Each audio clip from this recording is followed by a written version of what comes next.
Okay, we're good on the cameras. I got this one. You ready? Yeah.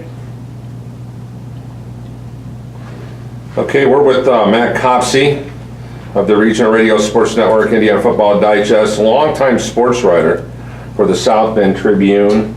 Matt, who covered Penn for the good portion of his entire career at the South Bend Tribune, and of course has been a part of our other two publications, Once a Brickie, Always a Brickie.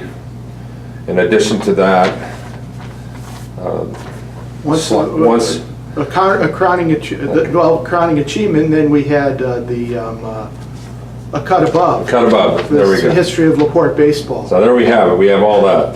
All right, Matt, first of all, for a kid who grew up here locally, went to Mishawaka High School, the Mishawaka-Penn dynamic changed dramatically during the portion of the Chris Giesman era.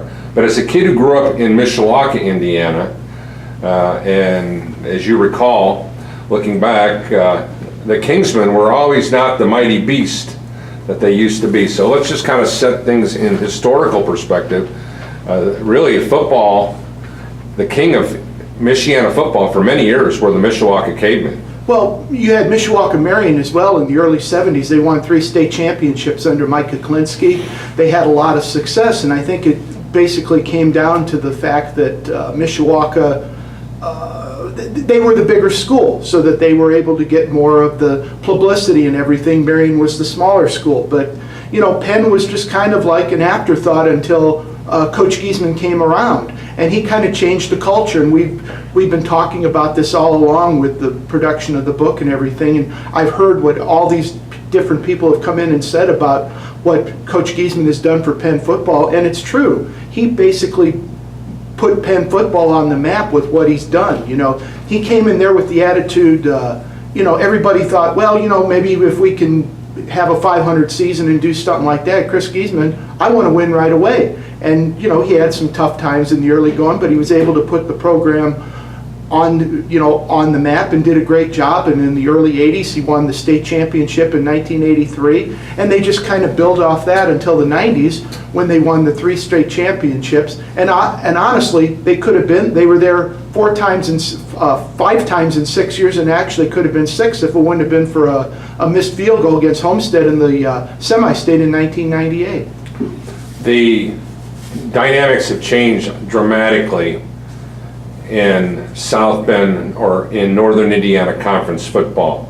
And when Chris initially took over the football program at Penn, the South Bend schools, Mishawaka, Marion, those schools were literal powerhouses. And Penn was on the outside looking in, and they had to raise their level of play as well as their level of expectations, because they weren't taking on Little Sisters of the Poor. No, you had South Bend, Washington in the early 70s and what they were able to accomplish under Beans Van Camp. They won the state championship in 1973. 1977, the 2 great games with Mishawaka, back-to-back weeks. One, Mishawaka won to win the conference championship. The second week, Washington won to win a playoff game and everything. So back then it was, you know, South Bend Clay in the early days was a decent team. LaSalle, which is no longer around, they were pretty good. You know, Adams under Bill Farrell in the early days, Riley, you know, on and what you ever. South Bend St. Joe under Phil Teagard and what he was able to accomplish. He was the one that really got the playoff system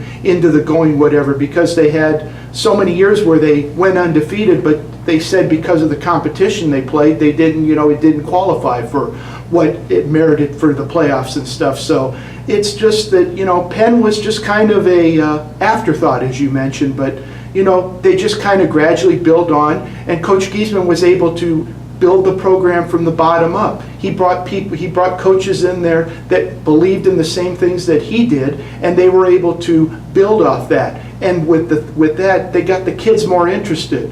You know, everybody talks about Penn as being a farm school. Well, these big kids that, worked on the farm maybe during the summer, they learned, they got athletic, and they were able to play football, and they grew them into that. And then now everything is, everybody talks about Penn as the team, and, South Bend schools are allowed as an afterthought. And the ironic thing is, the last South Bend team to beat Penn was Anthony Johnson in 1985. So that's over 30 years.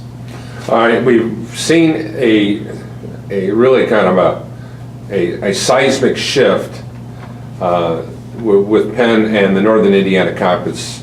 We've seen some amazing records that have gone the way with the Northern Indiana Conference streak that Penn has, the home streak.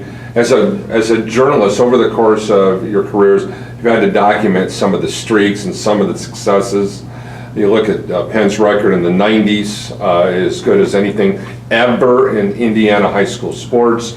As a journalist, and you look back on some of the amazing numbers that are out there, what are some of the feats that the Kingsman football program have been able to accomplish as a group, not individually, but as a group, that it just still boggles your mind? Well, I think the fact that they won 136 straight Northern Indiana Conference games, I think that's what really stands out in my mind, because you had some good teams in that era of when they were playing. Elkhart Central under Tom Kerr, Elkhart Memorial when they were in their heyday.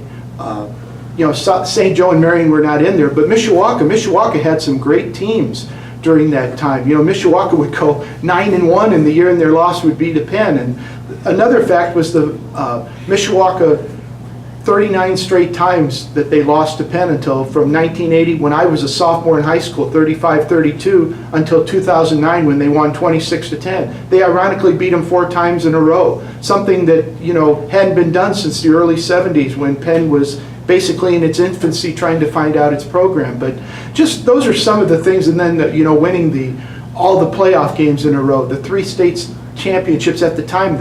Indianapolis Ben Davis was the only other club to have done that. So, and as we mentioned earlier, they could have easily made it 6 times, and they won 4 times, and they finished runner-up to a very good Ben Davis team, and they lost to a Homestead team that wound up losing to Bloomington South and Rex Grossman in the state championship in 1998. So just what Penn was able to accomplish during that time. And the one thing, and this is the thing that really brought me up with what Coach Giesman always said, they won 3 state championships with 3 different quarterbacks. Matt Giesman, Nick Bayline, and Kevin Nicolini. They were able to do that, and that's an amazing feat. You might have had some other pieces along the way, but you talk about what teams can do during college. Sometimes college teams can win 2 or 3 national championships in a row, but the common theme is they usually have the same guy in charge. But this was something that Coach Giesman was able to do, and he was able to bring along these guys and mature them to get them to play the way they needed to. You look at some of the big games over the years. There have been some that have been well documented, the state championship games, but there's been some classic regular season games, some games that where the lights went out, where snow was a major factor, a couple trick plays here, trick plays there, some heartbreaking defeats. You mentioned the Homestead game. Chris still to this day he thinks it was good. I was not at that game, but I talked to him a couple days later, and I said, Coach, from everything I've been told, that it was good, and he just looked at me and nodded. That's all it needed to be. That's all that it needed to be said, and it was. He took the things because he wanted these kids to succeed so much, and that's one thing that has been brought up during of this, and what everybody talks is just the genuine love and affection that Coach Giesman had for these kids. He wanted all of them to succeed. What are some of the top games that you remember covering, as well as you have a chance to be a part of? Well, the one that really stands out in my mind is 1996, the state championship game against Ben Davis. 5 weeks earlier, they had lost to him 24-0, had their 89-game regular season win streak stopped. They're down 14-3 late in the third quarter, and they find a way to win. And then their defense, they come up with some big plays. The following year against Bloomington South. Bloomington South is a team that's ranked in the top in the nation Penn's down 20-9 early in the fourth quarter, then again, they find a way to do it. And it was always different people that did it. It wasn't the same person. They found a way to get the job done. Another one, I know it might sound negative for the Penn people, but was 2009 when Mishawaka beat Penn to finally snap that streak. Myself being a Mishawaka graduate, I can have the distinction of saying I was there for the first game when I was a sophomore when Mishawaka beat him 35-32, and then lost to him and then beat him 26-10, 30-some years later.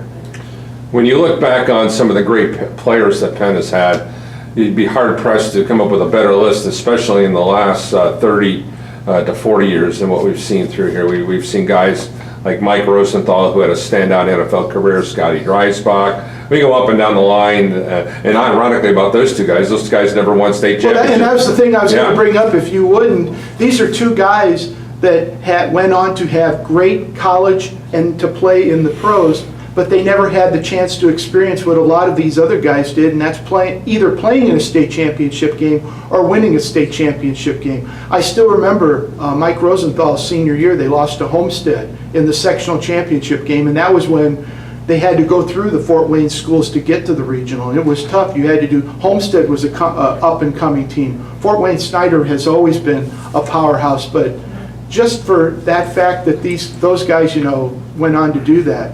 One person that really stood out in my mind, and his name was brought up yesterday, was Nick Bayline. Here's somebody who came to their rescue in '95 against Mishawaka with 3 interceptions, gave Matt Giesman a run for his money as the quarterback, and then the next year comes back and leads them to the state championship as both a quarterback and a defensive back, one of the rare two-way players, because you talk about the platoon system, and that's one thing that Penn really never had a lot of guys that went both ways, but Coach Giesman thought that Nick Bayline was so valuable to them in both positions that he had him on there. When you look back on the relationship that the Penn coaching staff has had with the media, it's been very unique. I think for the most part, been very, very positive.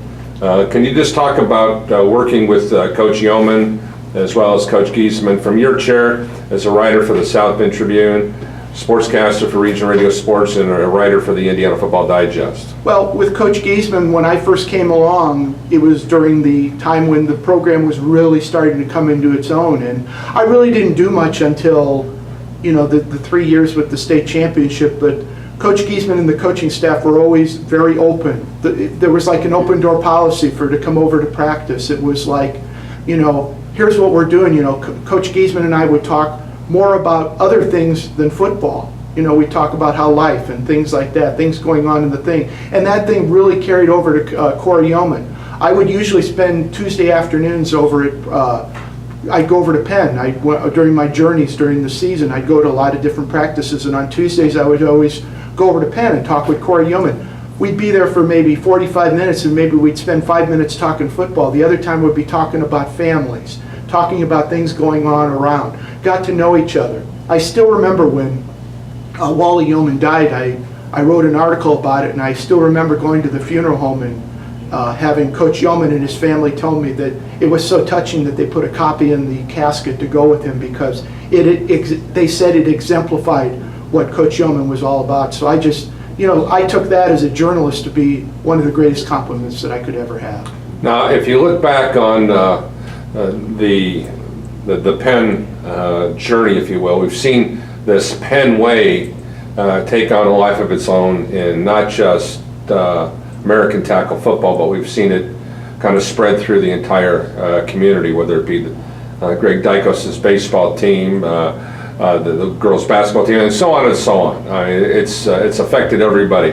As a journalist, and you've heard some of the guys talk about the Penn way, but as a journalist, you have a little bit different type of perspective, because you're reporting on it, you're seeing some of the behind-the-scenes things in multiple sports, not just one. So, as a journalist, how would you describe what the Penn way is all about? Well, the Penn way to me is that you demand perfection in whatever you do. We've talked about it with what Dr. Spiker did when he first came, and what Dr. Thacker has carried on now with this. If we're going to be successful, we want to be successful in everything, whether it's in choir, dance, football, any of the athletics. And the thing about it is that everybody gets involved. It isn't just, the football, it just isn't the football team. You have the football team that's very supportive of all the other activities as they are, and vice versa.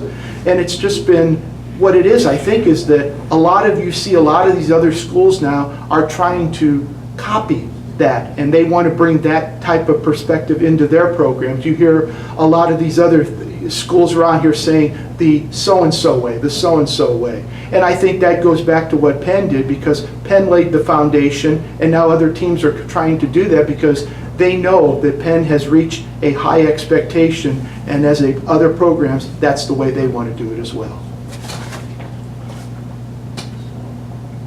Good stuff, man. Outstanding. Gonna shut these off, guys? I'll get them. Good stuff, Matty. Thank you. Nice job, Matty. Thank you.